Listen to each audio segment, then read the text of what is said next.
Treating Cancer, Body, Mind, and More. A special presentation of KARK Channel 4 and CARTI, Central Arkansas Radiation Therapy Institute. Hi, I'm Tracy Douglas. When you search for the word cancer on the internet, literally millions of pages pop up.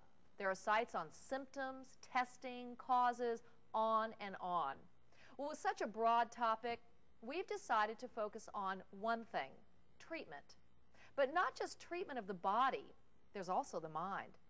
If you're a parent, for example, who's diagnosed with cancer, how do you put your kids' minds at ease? We'll talk to a counselor. And then there's the spirit. Spirituality can become even more important during a serious illness. See how one hospital is working to treat the whole patient. Cancer can also be a financial burden. We'll show you some ways to help ease the cost. First, though, let's talk about the body.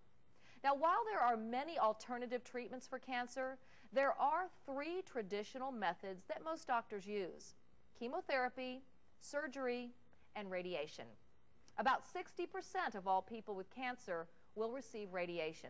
One of the country's leaders in radiation therapy is CARTI, or the Central Arkansas Radiation Treatment Institute, located right here in Arkansas. Here's a look at what you can expect during radiation treatment at CARTI. As far as the radiation goes, it's a beam of x-rays. It's like an invisible beam of light that we're going to shine through the patient's body, and once the machine turns on, there's radiation present in the area that's being treated, but as soon as the machine goes off, there's no further radiation treatment. During your treatment, you won't feel or see anything. You'll just hear the machine buzzing. Nothing will hurt you or touch you. The therapists do leave the room while we treat you, but we've got a camera on you and an intercom system on you the whole time, so we're there if you need us.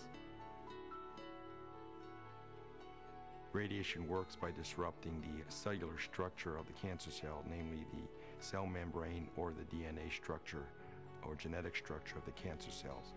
Cancer cells, because they divide very rapidly, lack the capability to repair any radiation-induced damage. Your normal tissues, since they divide at a much slower rate, have a repair mechanism that allows them to heal any radiation-induced damage. And that's why your treatments are fractionated or spread out over several weeks. The radiation is very similar to a high-energy bullet. During the planning process, we develop a treatment plan that will help us target this bullet to the cancer and yet minimize dose to your normal tissue, thus minimizing your side effects. Joining me now is Dr. Chris Pope, a radiation oncologist with CARTI. Dr. Pope, we just saw you talking there about radiation treatment, and it is evolving with a new technology called IGRT. What does that stand for, and how does it work? IGRT stands for Image-Guided Radiation Therapy, and basically, we've always had some image guidance in our institutions, but we've now harnessed the powers of computers and CT scans and really computerized analysis of images on a daily basis to assure that we are hitting our target better, more accurately. I think the layman's way to translate this is, before we had a high-powered rifle, now we've put a scope on that high-powered rifle and we're more accurately able to target the area that we need to treat. And helps the patient, makes your job so much easier. Yes, definitely. So where is it available? We have IGRT at every one of our CARTI facilities right now. We pretty much believe at CARTI that we should have similar technologies available not only in the major metropolitan areas like Little Rock, but in the areas like Mountain Home, Searcy, and Conway. And how long has this been around? On a national level, it's been researched over the last decade or so. We've had it at the university setting for about 8 years, and our other institutions have had IGRT for about a year to a year and a half. So this IGRT is something you're now using on a routine basis with everyone. There's no reason not to use it? We don't use it for everyone. There are some cases where for example, if somebody is just being treated to a bone, you can see bone very well on your x-rays. It doesn't tend to move. You don't need it as much. Where there are internal organs, where there are possible shifts in the internal organs from day to day, or where there are structures that are very sensitive to the radiation, where accuracy is much more important, that's where we try and use it. Okay, so who's eligible for for it, just what you said, it depends on what their It depends on what they have. One area we've used it almost universally in is prostates. The prostate is an organ that's in the pelvis, but it tends to move from day to day due to location of the bladder, location of the rectum. That shift in the position really makes it hard for us to target it.